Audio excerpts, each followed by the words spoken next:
Monsieur Bourdon, au moment où on se parle, on est le vendredi 28 octobre. Hillary Clinton vient d'apprendre que le FBI va rouvrir l'enquête sur les fuites de courriels là, qui ont marqué le début de sa campagne à la présidence. Quel impact pensez-vous que tout ça peut avoir justement sur la fin de la campagne là, jusqu'aux élections du 8 novembre? Ça rend certainement la chose plus excitante parce que ça va être plus serré. Là. On avait comme perdu de vue M. Trump et on pensait pas qu'il y avait des chances de gagner. Maintenant, ça le ramène peut-être dans le jeu. Il était un peu tard quand même, mais il y a peut-être des chances qu'il est encore en vie. Et justement, à quoi on peut s'attendre sur les marchés boursiers si Hillary Clinton l'emporte dans un premier temps et dans un deuxième temps si Donald Trump l'emporte? Donc, si Mme Clinton l'emporte et que le Sénat devient démocrate et que le Congrès reste républicain, on pense que ça va être positif pour les marchés boursiers.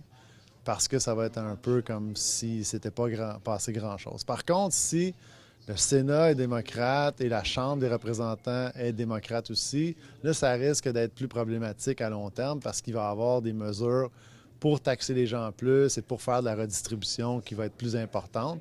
Donc ça, c'est un élément qui pourrait être négatif.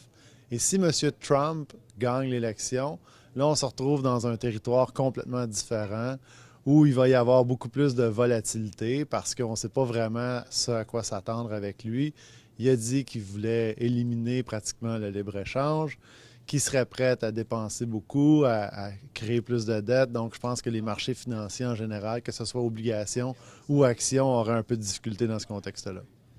Parce que, bon, là, vous parlez de M. Trump qui veut abolir le libre-échange, mais aussi les démocrates, historiquement, ont toujours été un peu plus protectionnistes que les républicains. Donc, si Mme Clinton était élue, ça pourrait aussi avoir un effet néfaste, peut-être entre autres sur l'industrie du bois canadienne.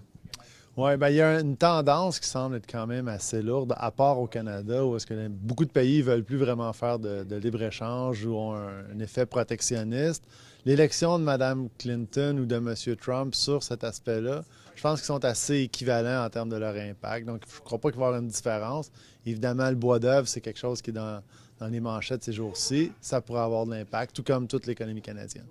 Et justement, où on parle de l'économie canadienne, est-ce que les marchés boursiers canadiens pourraient être affectés par l'élection américaine là, du 8 novembre? Définitivement, tous les marchés vont être affectés. Les États-Unis, c'est le plus gros pays en termes d'économie. Donc, nous, on est très près. Le prix du pétrole pourrait avoir un impact, nos capacités d'exportation. Donc, ça va être une journée importante pour les marchés financiers et aussi pour ce qu'on va voir au cours des prochains mois. Merci beaucoup, M. Bourdon. Merci.